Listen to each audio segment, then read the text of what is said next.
welcome to Leadership Idyllics Season 2 Part 2. I'm Sebastian Fouillade, and join me every week to explore the intersection between deep spiritual experiences and leadership. Leadership in the sense of how do you manifest a better future for yourself, for your family, for your community, and for others. So join me every week as I interview guests who've had those hardships, those journeys, those heroes' journeys, and they share the insights that they've gained along the way. Insights meant to inspire us, meant to awaken us, meant to help us build a better future. So let me know what you think, let me know what you'd like to see next, and if you have any suggestions for guests, just reach out. All the information to reach out is in the show notes. I've got a very special announcement. We're organizing a Sacred Creativity Retreat in October of this year in the Sacred Valley of Peru. Now, what's a Sacred Creativity Retreat? Well, it's all about reconnecting you with your untainted, authentic, creative selves.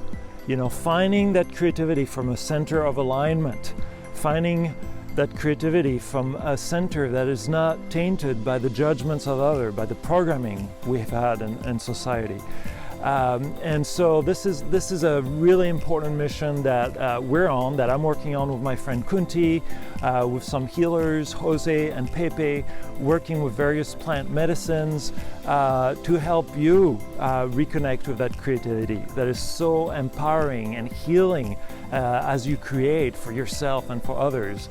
So if you're interested, check out the website retreat.fouillade.com. That's retreat.fooyad.com for more information.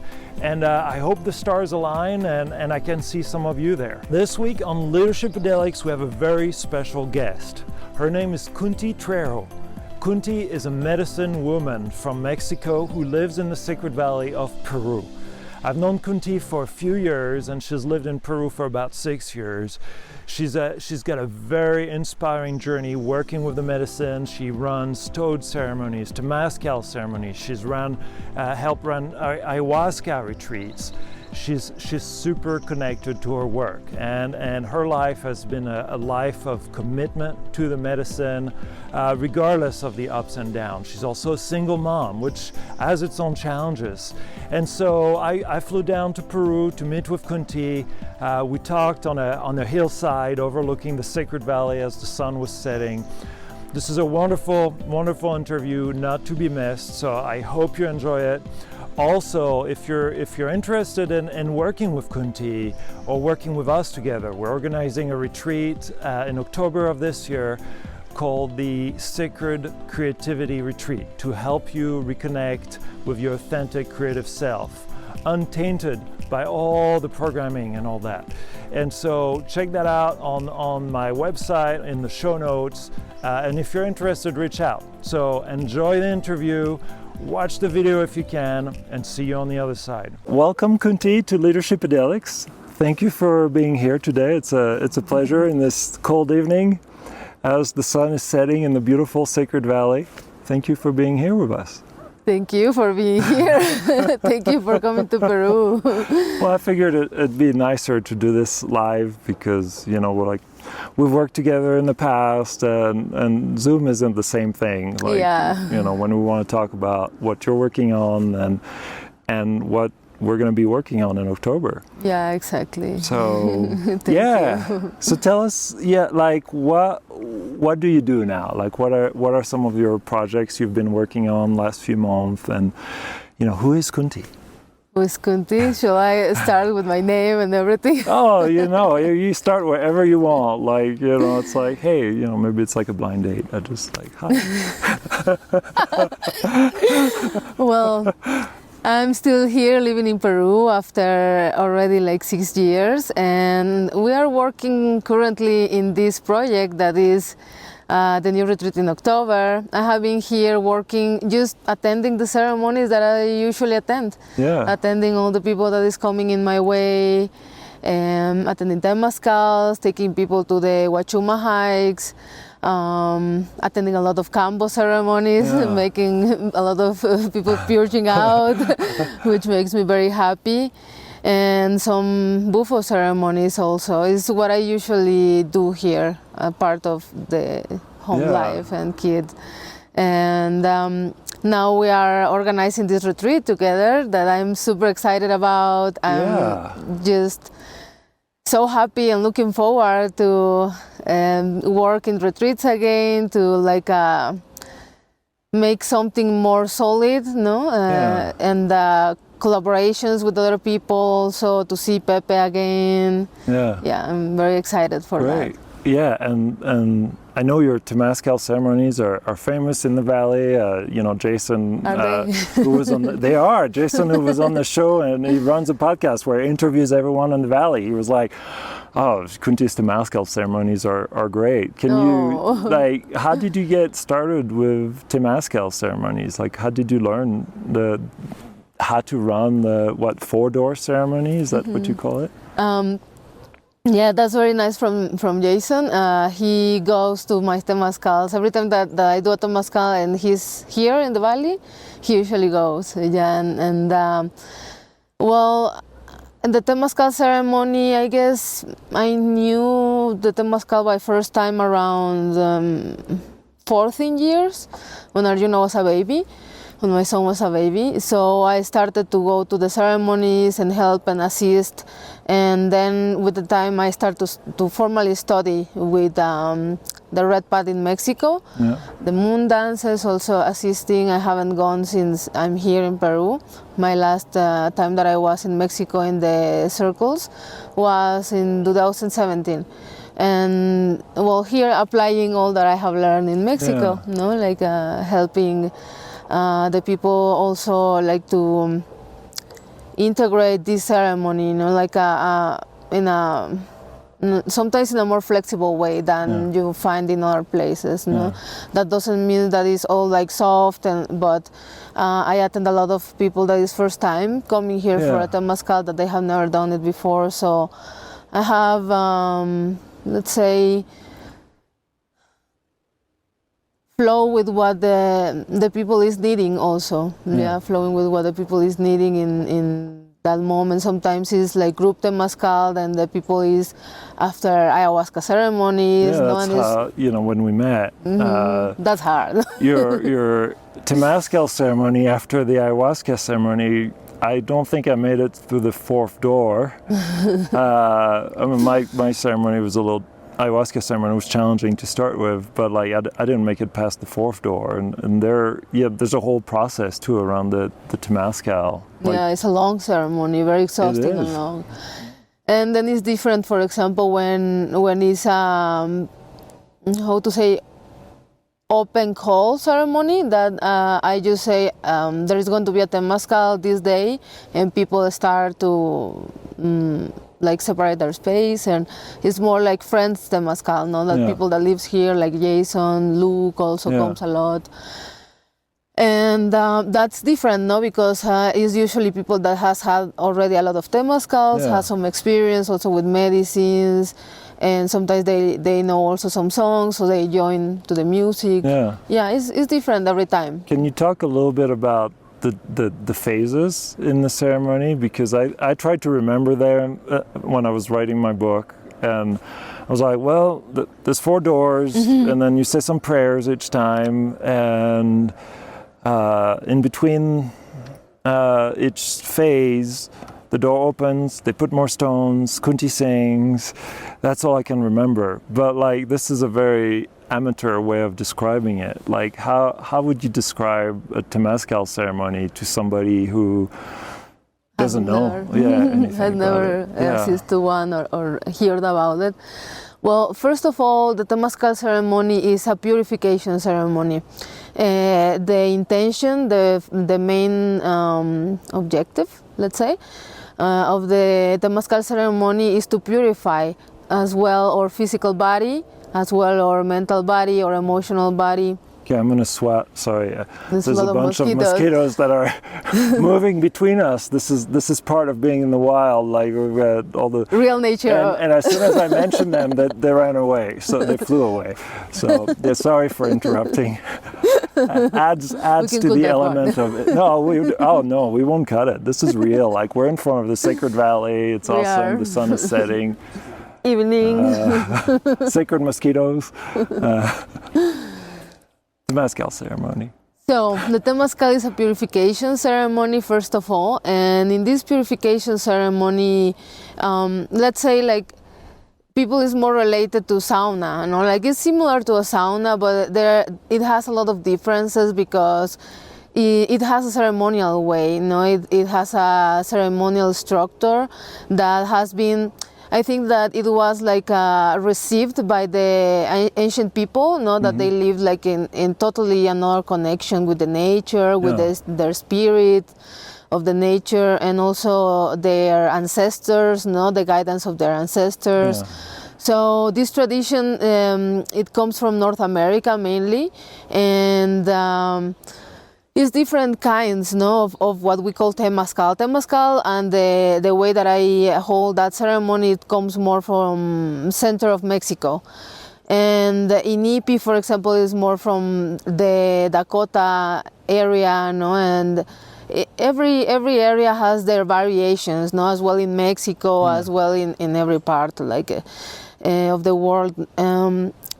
But let's say that it's a ceremony that was kind of received or like downloaded by the ancient people in order to help the people to have this way to gather together, heal together, speak about things that they were occurring in the community, like they were little villages. We can imagine the life on those times, it's very ancient ceremony. So the Temazcal was the place for them for gathering together, resolving conflict, resolving issues in their tribes, also healing together, praying together. Yeah. And praying together was something very important because it's the way that they were asking to the spirits also for what they needed, for the assistance that they needed in the moment for whatever situation that they will be passing through. Or sometimes it's families, illnesses, things that happens, So we all go with the same intention, I guess, to resolve problems of our lives, or to purify, or to find ourselves, and more in a connection with ourselves, because let's say that the Temazcal has this challenging part that is, we call it the womb of the Mother Earth, So we go in this kind of igloo shape, like this round shape, which will be usually very dark, and which it will be very hot usually. Yeah. So it has those both parts, It's hot inside, so it's challenging your resistance, the temperature, and the heat is making a lot of processes already. And then the darkness, and that you can't go out whenever you want.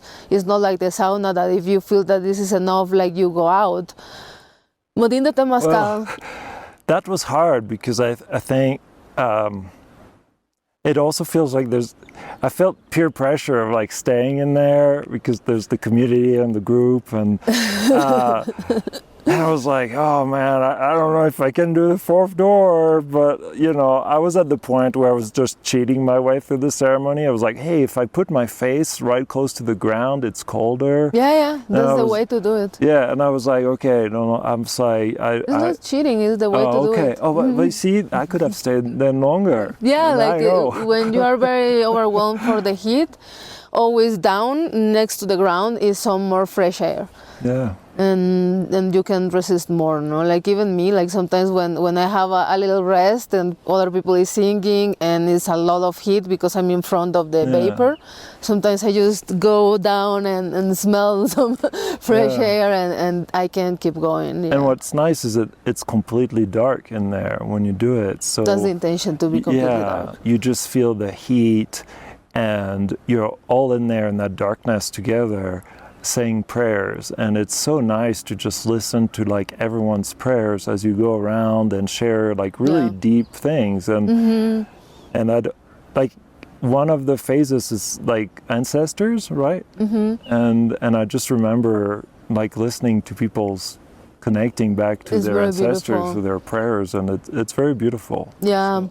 And that's the main purpose of the Temazcal, it's a space where we gather together to open our heart, to open our voice, because It's also a very beautiful way to learn how to express yourself, with your prayers in front of other people. And it's a place where we are in a circle, like sit in a circle, so we are all together in the same position. Nobody is up or down. We are all there together, like praying as brothers and sisters, as human beings. For the things that they matter to us, for the things that we feel important, and for example, I feel that when we open the ceremony, we are asking for the permission of the ancestors, for the permission of the spirits of the place, like the spirits of the 4 directions, the 3 dimensions, the sky, the earth, the center of the fire, the center of the ceremony, that is the fire. So we are asking the permission to all these superior spirits, and then it's like a vortex, a portal, let's say, of healing. Doesn't matter if we don't consume like any medicine, let's say like plant medicine, psychedelic medicine, is possible, and it's possible to don't. Actually, most of the Temazcals, we don't consume anything. Yeah, I can't think of how you would add medicine on top of that, or it's already pretty intense to start with. It's double work. It's way more intense. Like you can hold the Temazcal with the peyote, is some of the traditional ways too. But just the medicine of the 4 elements is what we mainly receive in the Temazcal. So let's say that what we receive there is exactly that, the medicine of the 4 elements, and it's the 4 basic elements that the world is conformed with, or conform from. And they work in alchemy all together, so we are inside of the womb of the Mother Earth, and we are with the stones that they are part of the Mother Earth. The fire has hit the stones, the water comes inside, and when the water goes to the stones, it becomes in this vapor. It becomes this vapor. And in Mexico we call atlachinoli, that in Nahuatl language is the vapor, that comes like this alchemy, the water converting into air, into vapor, with the presence of the fire inside of the rocks. So it's like an alchemy, and we use this herbal tea that I prep, with different herbs like eucalyptus, rosemary, ruda, and some other plants, some lavender or whatever I have from my garden sometimes. And so it's a medicinal vapor also, because you are smelling all these plants, the medicinal properties are there. And the water itself is creating this effect, that is making you sweat, like between the vapor, between the heat, between all the energetic movement that occurs inside of the Temazcal. We are not only sweating the physical toxins, we are sweating other emotions, we are sweating other situations that occur inside of the human being. And it's a way to purge them out. It's a way to purify. Like that's why, like the symbology of the Temazcal is that we get inside of the womb of the Mother Earth to be reborn, reborn beautiful. As a beautiful, as a new human being, as a beautiful new, cleansed, cleaner, steamed, as a beautiful baby. Well, your skin really feels like a baby when you go out of the Temazcal. Like a beautiful baby. That's how we born from the Temazcal. And well, in the place where I hold the Temazcal here, that is the beautiful Munaysonco Retreat Center. That is where we are going to have our retreat in October. They have built the Temazcals with a cold plunge in front. So we always feel it, and we always go inside after. Wonderful. So I make sure that people know. It's optional. It's always optional, no? But I make sure that the last door of the Temazcal, let's say the last stage of the Temazcal, is very hot. So we really want that cold water. Wonderful. That's wonderful. And then, well, so we open the Temazcal in a ceremonial way, with the singing and asking the permission to all the elements. And actually, like those asking of permissions and all that concentration of the work starts since before, since we are starting the fire, since we are dressing up the Temazcal. Like I usually do it alone with the firemen. In the beginning, no? So we are very focused in what we are doing. When you say fireman, you don't mean the fireman from the fire department. It's the person tending the fire. Fire eagle, let's say. Yeah. Hombre de fuego. Águila de fuego. Yes. Yeah. Well, how to translate that in English? It's the fire tender. He tends the fire and he brings the stone in. It's just, I just want, people might picture a fireman and fire outfit right outside of Temazcal. It's like... No, it's very different, the kind of mission and work that he does. But it's the person that is attending the fire. Is usually a man. Because it's a very strong work with the fire, like it's super hot. Oh yeah. You gotta know what you're doing there, because the fire is a very strong spirit that really can hurt you, and the fire that we need for heating all those stones is a huge fire.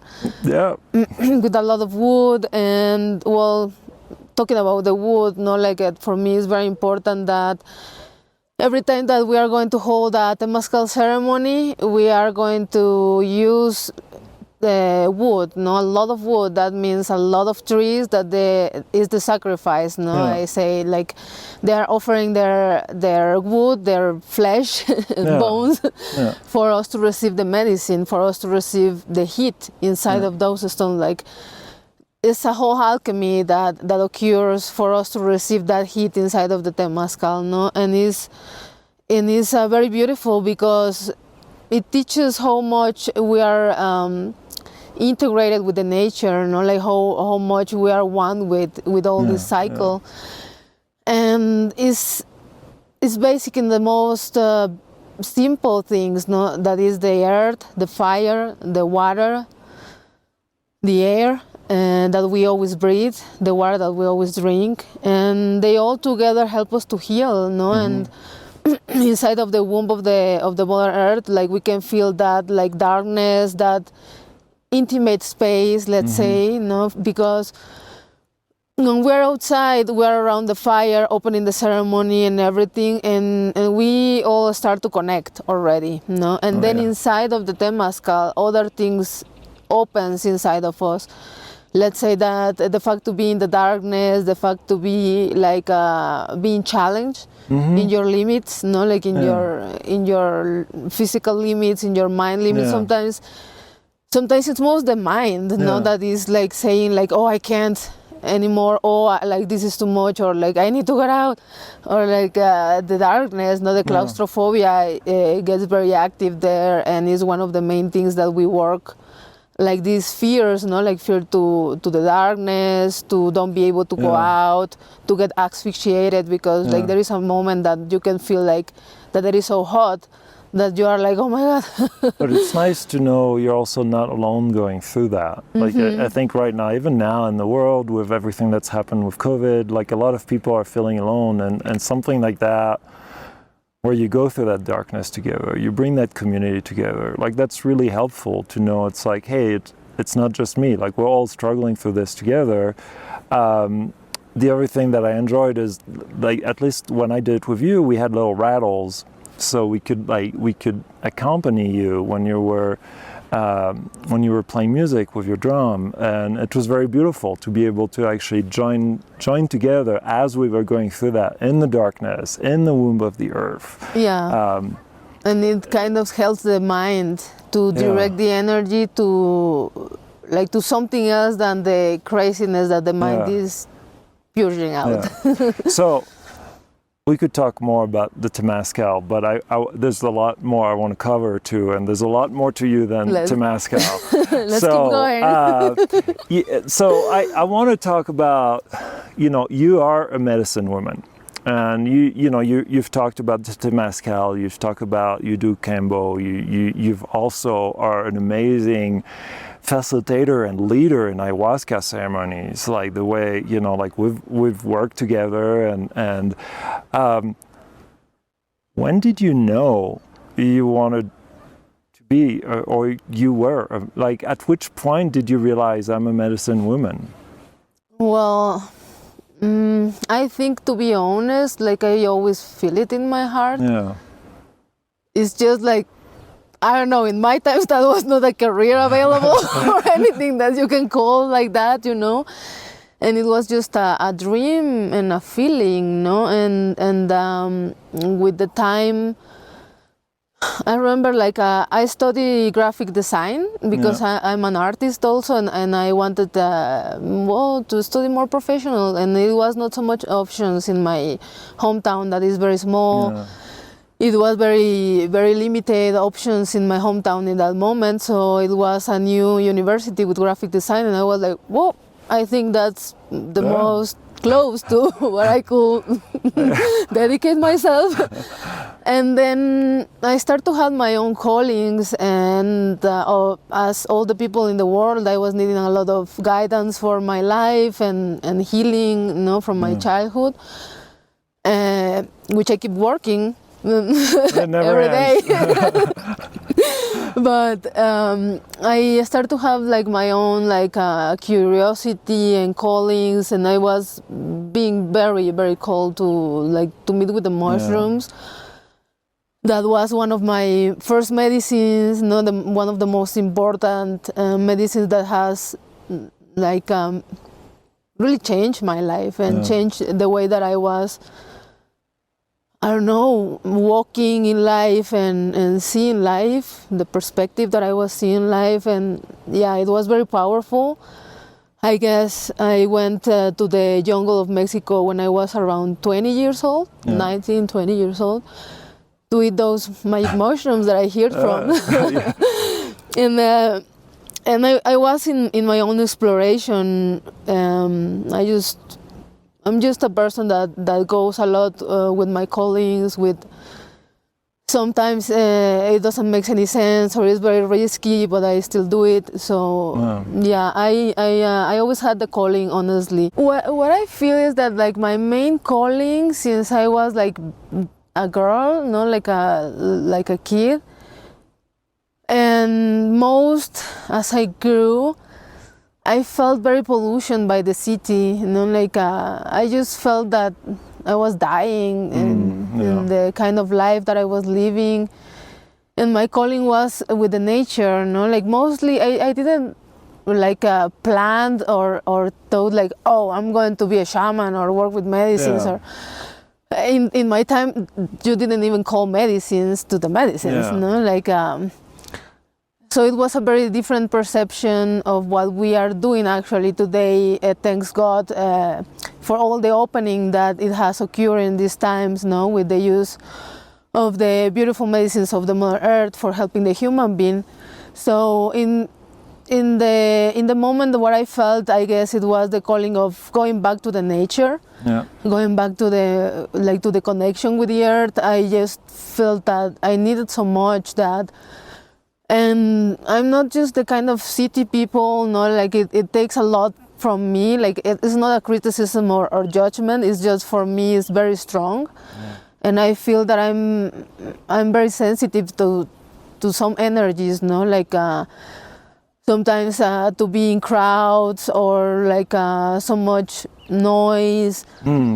Yeah, and also like I was carrying all the things from my childhood and my family life, so I was trying to find myself and to find that connection with the nature that for me has always been like beautiful, amazing, just such a beautiful planet. And I wanted to be near to the nature, no, like to I don't know, like to be in the waterfalls, to be in the forest. So and I'll fast forward that just a little bit, but you've done all that.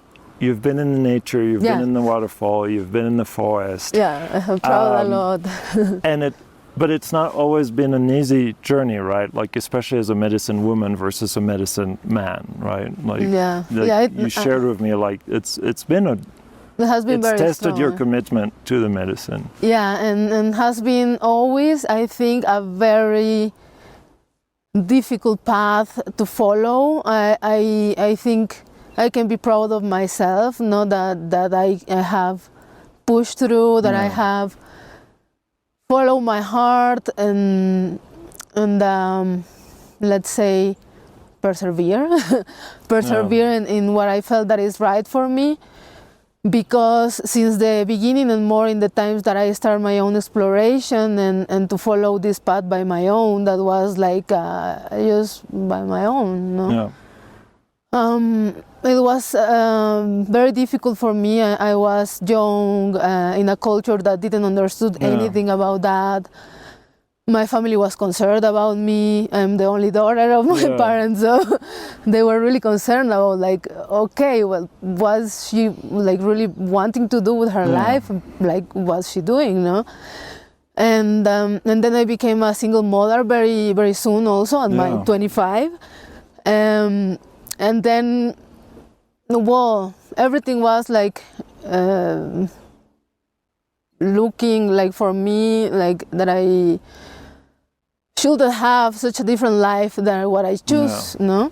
And I had to do it against everyone. Yeah, and you still continue, like, you know, like the last 2 years with COVID have been extremely challenging. I know it because we've talked a lot through this. And, you have been with me in the distance. Yeah, and you know, there's many times where you could have given up. There's many times where you could have said, I don't want to do this anymore, like that, you know. But you never did. It's just that I don't have where to, like, you know, like for me, in my own perspective, like, it's just like, I can't give up. I don't have another direction to my life. Yeah, this is you, and you know, like it's you know, when I talk about authentic self, like this is authentic Kunti, like she's the medicine woman, like she's skilled in the arts. And talking about skilled in the arts, we're in the last third of the interview, so we're not going to get cold for too much longer, and I hope the jacket is helping a little bit. Thank you. Yeah, it is. But I want to talk about your creativity, because I remember 2 years ago we had a ceremony together before COVID, and we sat together after the ceremony in a dining hall that, you know, people who join us for the retreat in October will be able to enjoy. And it's this beautiful dining hall with like a nice fireplace, and I remember we were talking, and I was like, Kunti, you're always working, and I also see your very creative side. You know, like you do paintings, you do crafts, you do your own clothes, you sing, you're amazing. And it's like, and we start, and I think I asked you, I don't remember how it went about, but I think I asked you, I was like, wouldn't you want to bring your creative side, like in the retreat? And that's when we like started talking about that. I remember 2 years ago, and a little over 2 years ago, and then COVID happened. But can you talk about like your creativity and how much of a role, like you went to be a creative designer in school, but like how much of you has it been, that creativity, through your life? Well, like I feel that also for me, like art is part of who I am, you know, let's say. I remember that I started to draw and paint since I was a child also. And my mother used to save all my drawings because they were good for a little child, no? So I really don't think that my paintings are like, wow, no? Like, I mean, like I see the ayahuasca's painting and I'm like, wow. But I have always painted for my own pleasure, for my own inspiration. Like it just has been with me all the time, no? And I remember that I used to do it in the classroom, outside of the classroom, like in my free times. Like I was all the time like drawing and coloring and painting stuff. And then when I had to choose what to study, a career, as I said, like graphic design was over there and it was new in the town. So I was like, okay, I guess that's for me. And actually it was very useful because it helped me to be more professional, with details, like to do the presentation of my works like way better, than what I was doing just by my own. Yeah. And I remember I had like a painting book, encyclopedias and things like that my mother had there. So I was always checking on that and reading and learning the techniques literally by books. But then, like with these teachers in the school, they were very, very helpful to get better in details, in more professional style. And I just keep painting all the time that I can, no, like by my own pleasure, because it helps me so much to process my own life. So it's kind of, I don't know how to explain it, but it's a necessity. Yeah, I think it's really important to bring that up, and it's very much tied to the work we want to do in October, is how that creativity is healing and helping. You shared a painting with me that's at your home, and you're like, well, and it was full of joys and colors, and you're like, well, I did this one in one of my darkest times, but like the rabbit hole. Yeah, but it's like, I think, you know, a lot of people nowadays, when they create, there's a lot of boundaries around that creativity, and they do it for a purpose. They do it for their work, they do it to be popular on Instagram, for a lot of reasons, but they don't necessarily do themselves, do the authentic selves. And what I love with your art, and what I hope we can together help people with, is be free yourself with that creativity, connect with yourself and heal yourself. And you know, when I see Kunti, like, you make your own clothes, you do Kunti, like, this is, you know, like, this isn't somebody else, it's Kunti. When you play your own music, it's Kunti. You don't try to please somebody else, it's your style. And I think it's like a really important lesson to share with other people. So, you know, thank you. Thank you for recognizing all that. Like, it makes me very happy to hear it. No, like, I remember when I started to do my own clothing, like this leather one, no, like is made for me. But I started to paint the clothing, and I was already studying graphic design. And I just didn't like what it was in the store, so I started to do my own thing. And then people started to like, and everybody was wanting that I do something for them. Like, honestly, it was like very... nobody was doing that at the time. Nobody was doing that in my hometown. That was very little, and I think that helped me, because like then everybody wanted something like that.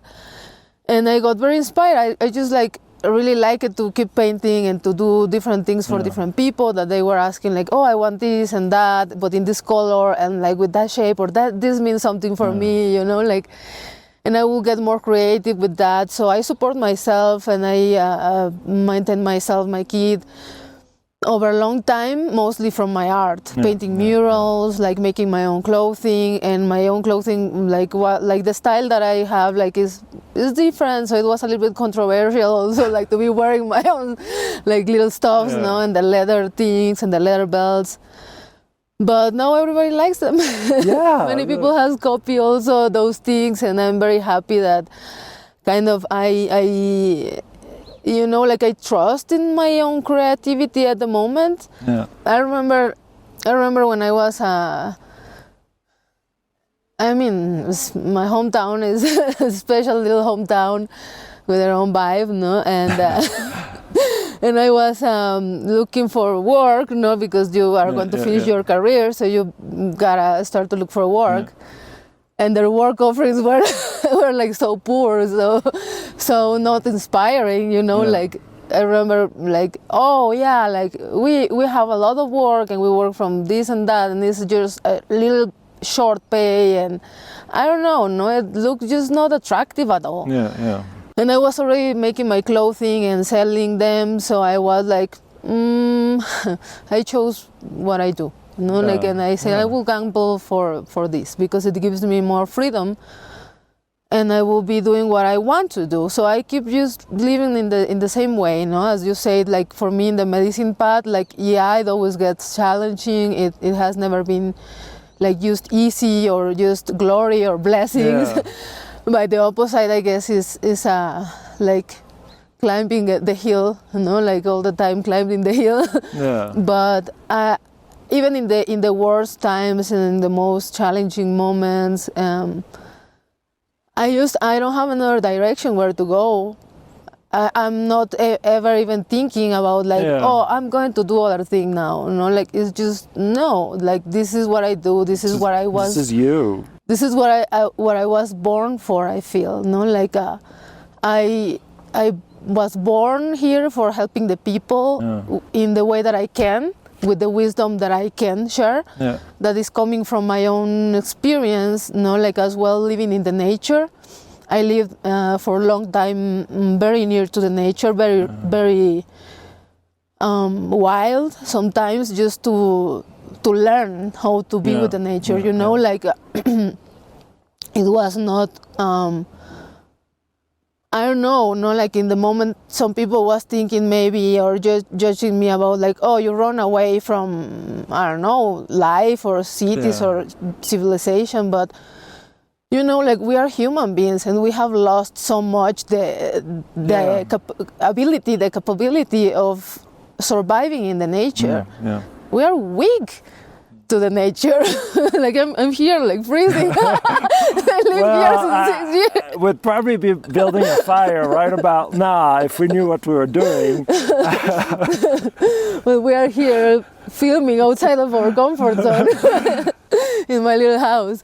So yeah, like for me it was more about I want to learn how to be near to the nature, how to be resistant to that, how to survive it, how to be uncomfortable and be happy there, because it has a price, like sometimes I wanted to be living very near to a river and a beautiful place with our friends, and then we will have to adapt as well to the weather and adapt the place to make a little kitchen and or things very, very wild, like to be able to enjoy of that wild nature. Talking about your connection to nature, one of the things I've noticed with your work is you're always giving thanks to the nature, like offerings, and that connection is very strong. I mean, you can sit and, we work with San Pedro as well. We didn't even mention that, but you also work with San Pedro and we've been on hikes together and you always bring offerings for nature and it's beautiful. It's basic. We're actually coming up at time and, I'm also seeing you shivering and I'm starting to shiver. One last thing, like what has helped you the most, kind of, that if you have to give an advice to other people that are getting on that path to work with the medicine right now or to do something different that, maybe their family doesn't approve with, but it feels very authentic and they feel it in their heart. What's the advice? Like, what's the thing that has helped you kind of moving forward? To follow my heart. That's the most random answer I can give ever. I mean, sometimes it's the simplest thing. It's like lead with your heart, and that actually comes time and time again. Like a lot of people lead with their fear, but like you're talking about that. It's leading with your heart. Honestly, like it's very important to listen to your heart and also to, for example, to be aware to work in ourselves. Like not only I want to serve Toad now, like like it's an inner work that you also have to be committed to. Like for me, like to attend people, like to be in the commitment with the medicines is a commitment with yourself. First of all, it's a commitment with the Great Spirit, with the higher values that you will have inside of yourself, about being a better human being, being a better person. Accomplishing your soul mission, being guided by the higher will, like listening to the Great Spirit, what is guiding you, and that's why I say like, well, we gotta follow our heart, and like it's a random answer, like what does it mean? It means a lot. I think I think people will get it. So thank you. And, I really appreciate your time today. We're going to record some of your music. We didn't even talk about your music, so we're going to be recording some of your music this week and also share it and on our website for the retreat that's upcoming in October, all about reconnecting people with creativity. And, you're going to be running some art workshops there and participating and facilitating and leading some of the ceremonies. So it's going to be wonderful, and I'm really looking forward to sharing you and your light with people who are going to join us. So thank you, Kunti. Thanks, Eb. I think it's going to be amazing, and we're going to paint together. We're going to enjoy of the music together, and I'm really looking forward for what we are creating. I think it's going to be wonderful. We have shared already a lot of ceremonies, and a lot of the work that I already have done in these years. You have been there with me in some of the most important moments when we received Wim Hof here in Peru, and you have been there with me, so I think it's going to be wonderful. And this new aspect of opening the windows of the creativity while working with the medicines, I'm just excited to explore it because it's something that is very natural for the human being also, to be in contact with the way to express in art, in music, in colors. Great. Well, I'll look forward to it. Thank you. Thanks for listening to another episode of Leadership Fidelics. I hope you enjoyed listening to it as much as I enjoyed making it. And if you only listen to it, we also have a YouTube channel that allows you to connect more deeply with the guests by seeing some of the visual cues that happen when we talk that don't necessarily come across when you just listen to somebody.